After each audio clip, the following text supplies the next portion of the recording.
Salam baku dapa dengan kata Mama Aleta. Podcastnya Mama Aleta Fun. Karibmu berbagi cerita seputar perempuan, lingkungan, dan perjuangan tanah air yang percaya setiap cerita punya makna.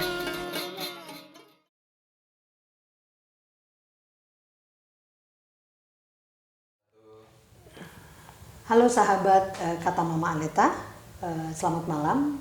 Kali ini kita ada di Kota Kupang bersama dengan Pantoro Kuswardono, Direktur Pikul, tapi juga pendiri Mama Aleta Fun. Pada kesempatan ini kita akan mendiskusikan tentang dukungan terhadap kepemimpinan perempuan. Kakak Tori, terima kasih sudah bersedia menjadi bercakap dengan kita semua.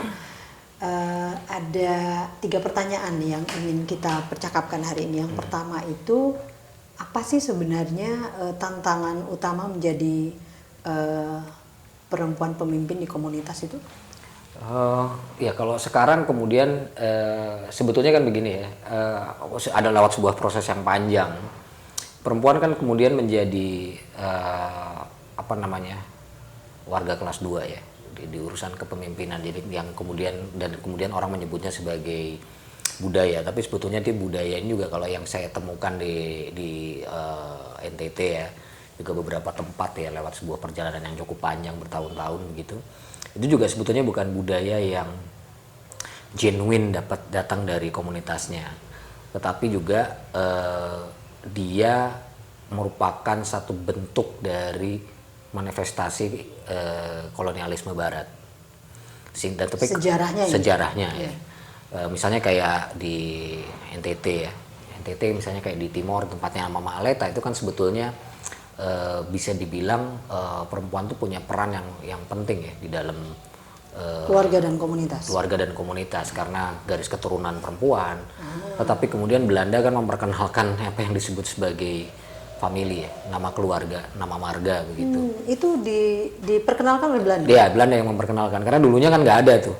Ya clan adalah clan gitu, tapi kemudian bisa kita lihat misalnya di Pulau Sabu begitu, itu kan kayak mirip orang Jawa ya. Jadi atau bahkan sebetulnya lebih mirip orang Jawa, lebih mirip orang Arab pakai bin dan binti, tetapi bin dan bintinya itu bisa nama nenek moyang perempuan, bisa nama ini, tapi dia bukan nama fam. Nah Belanda kan kemudian kebudayaan Baratnya kan yang memperkenalkan nama fam, nama marga ya, sehingga kemudian setiap orang dipaksa punya marga yang mengikuti ayahnya. Tetapi kalau misalnya kita lihat di dalam kehidupan, misalnya dalam urusan kawin mawin gitu, sebetulnya peran perempuan bisa kelihatan bahwa dia cukup besar ya.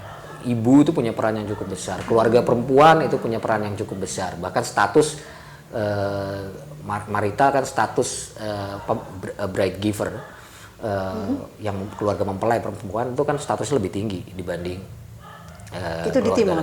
Di banyak etnik di subetnik di NTT begitu. Ya sama juga sebenarnya kayak orang Jawa yang di mantu itu kan yang laki-laki kan sebetulnya. Nah itu tetapi kemudian ini nggak bisa berkembang menjadi sesuatu yang lebih balance gitu, karena memang ada perkenalan pertemuan dengan dunia luar yang membawa patriarki dan itu kemudian menjadi membudaya dan ini menyebabkan menurut hemat saya menyebabkan perempuan kemudian yang menjadi terkungkung di dalam satu kultur patriarki yang sebetulnya bukan genuine dari dalam komunitasnya, tapi ada perkenalan, ada perbenturan, karena perbenturan dua budaya biasanya menghasilkan macam-macam kan. Ada yang dia bisa menyerap dan tetap dominan, ada yang asimilasi, tapi ada juga yang disubordinasi. Nah itu kan bisa diidentifikasi. Tapi salah satu bisa diubah dong berarti.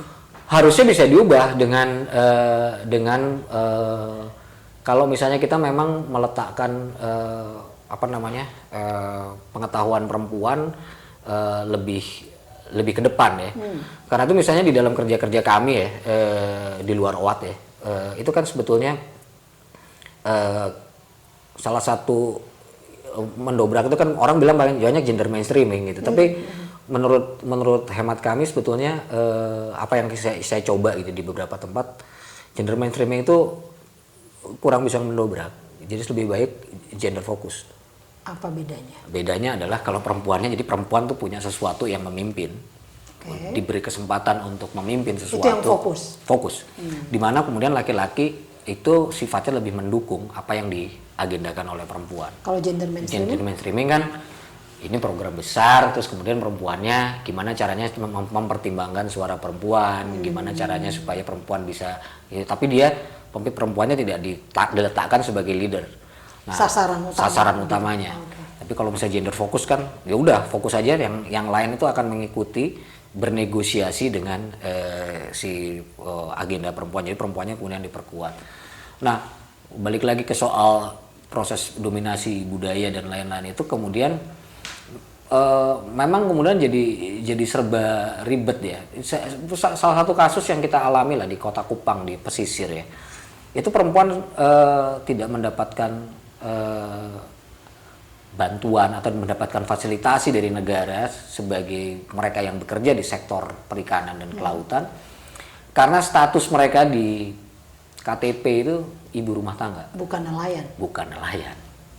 Padahal kalau dihitung jumlah jam kerjanya, berapa persen mereka di laut gitu, di urusan ngurus hasil dengan laut. Ya, dengan ngurusin ikan asin lah apa segala macam itu mungkin 70% dari waktu kerjanya, waktu dia bangun itu adalah mengurusi pesisir. Sama juga di daerah pertanian. Coba misalnya kita lihat KTP-nya apa sih?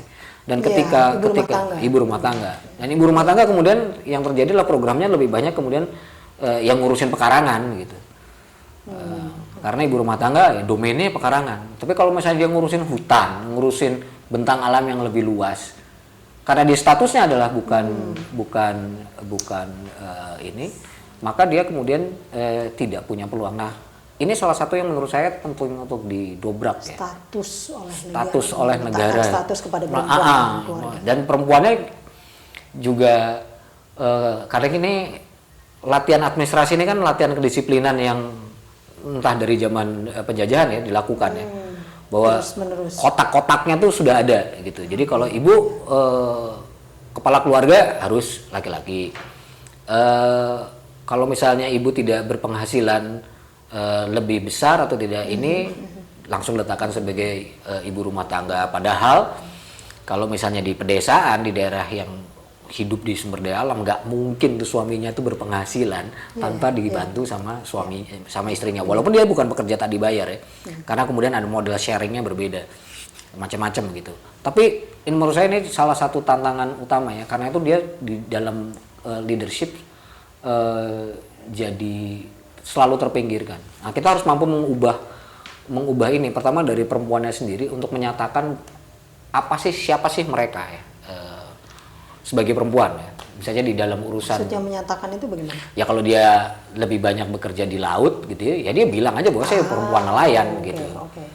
Saya ibu rumah tangga nelayan, atau misalnya saya ibu rumah tangga, atau saya perempuan ini gitu. Jadi ibu rumah tangga adalah sebuah ngurus rumah tangga ya, jadi sebuah domain bersama, kelihatan gitu loh. Dia tuh dia tuh pada titik ini tertentu dia bisa menyatakan kepentingannya, bukan hanya sebagai ibu rumah tangga, bukan hanya sebagai pengurus rumah tangga. Karena rumah tangga harusnya bukan diurus oleh ibu. Iya, dua-duanya. Dua-duanya gitu. Jadi kalau lu menikah dan berkeluarga, maka bapak rumah tangga dan ibu rumah tangga itu melekat, udah pasti. Tapi interseksionalitas yang lain, misalnya terkait dengan livelihood, harus dinyatakan. Jadi itu melawan status istilahnya pandangan yang berbeda bagaimana dengan negara melihat status pengkotak-kotakan itu. Pengkotak-kotakan negara kan kalau ibu rumah tangga berarti lu nggak kerja gitu. Loh, tar dulu gitu. Kalau dia punya warung, kalau dia punya ini, kalau dia bantu ngurusin panen, apa dia bukan petani juga gitu. Orang yang di pertanian siapa yang nanam, siapa yang panen gitu.